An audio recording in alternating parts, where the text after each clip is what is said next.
In China, in a northern city, an old man named Chen sits down every night and talks to his son.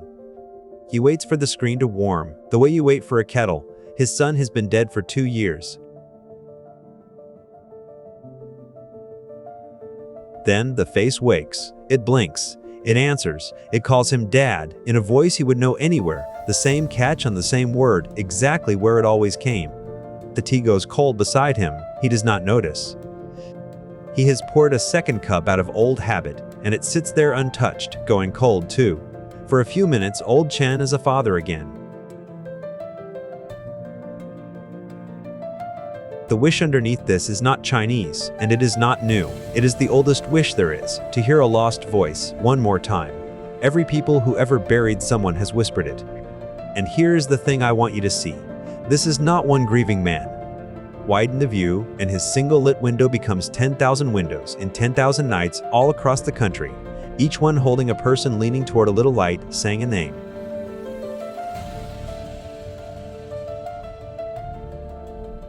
In just a couple of years, a whole small industry has grown up to answer them. Thousands of shops, on ordinary shopping apps, the same apps where people buy rice and socks, selling the dead back to the living. The dead are bought the way anything is bought, on a shopping app, from a price list with a coupon if there is one, and the prices are gentle. That is the terrible part. For a few tens of yuan, less than a bowl of noodles, a photograph learns to blink. For a few hundred, his voice comes back. For a few thousand more, he will sit and talk with you, night after night, and never once grow tired.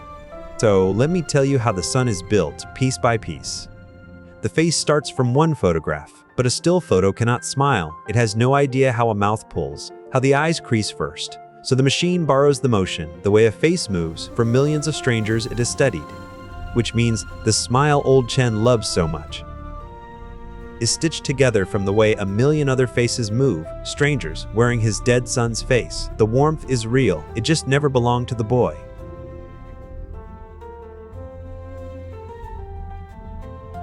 The voice is easier. A few seconds of old audio is enough to lift a kind of fingerprint from it. And once the machine holds a man's voice, it can make him say anything, including the words he never got to say, the sentence that stopped halfway on the day everything stopped. And the mind? It only guesses, word by word, the most likely thing a young man like him would say next. And when the real words run out, when the few things he actually said are used up, there is nothing underneath but a giant general machine that has read the whole internet. It has no more of the sun to draw from. It draws from everyone, and the words keep coming in his voice anyway. It was tuned to comfort him, not to question, so it never says the one true thing, that there is no one there. There is nothing inside it that could wonder whether it's real, because there is no inside at all. It cannot doubt the sun, the way a mirror cannot doubt the face. In one such workshop, a man named Zhang Zuai runs a small team. They have taken in thousands of pleas and rebuilt hundreds of the dead. He does not call it resurrection. He calls it companionship, healing. Some of these fathers are never satisfied. They come back and ask for a better version, a closer one, a son more like the sun. They will point at the mouth and say, that isn't quite how he smiled. And notice who profits. The people who sell this do not earn their keep when you heal. They earn it for as long as you keep coming back, for as long as the door stays open and you cannot walk through it. And yet, I will not make Zhang a villain. He is not a monster. He is a working man who noticed a hunger no one else was feeding, and he fed it. The hunger was already there long before him. He only found the price. Now cross the ocean, and you find the same idea, dying. In the West, this business keeps failing. The same tools, the same tears, and somehow the shops close. One American service, Hereafter A, simply announced it was shutting down and closed. Another, Storyfile, filed for bankruptcy, owing about $4.5 million, surviving only after a buyout. A tiny one called Project December, $10 a session, barely hangs on.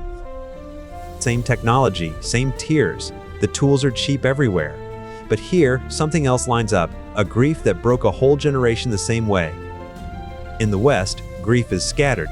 It comes in 1,000 private shapes, and no single product fits them all. But in China, one law bent an entire generation into the same shape, the one-child policy. It ran for 35 years, from 1980 until it was lifted in 2015. For most of a lifetime, for most urban families, and much of the country, a household was allowed one child and only one. And one child is a thin thread to hang a life on. When that one child dies and the parents are too old to have another, they fall into a grief so specific that Chinese has a word for it. Shidu. There is no word for it in English. How many Shidu parents are there? By conservative official counts, more than 1 million families, and tens of thousands more join them every year. A whole generation of parents, all wounded in the exact same place. That is part of why the business thrives here, where a single workshop has already rebuilt hundreds of the dead, and the parents who need it number in the millions. A technology survives in proportion to how many hearts break in the very same way. In China, the hearts broke in the same way by the million. So come back to old Chen, in his one lit window. He is not a fool. He knows, he has always known, that the thing on the screen is not his son. He clears his throat before he speaks to it anyway, the way a man does before he says something that matters. He knows the smile is borrowed. He knows the voice is a fingerprint. He knows that when the words run thin, some vast machine he will never see is quietly finishing his son's sentences. He knows all of it, and still, his finger hovers over the button that would end the call, and he does not press it.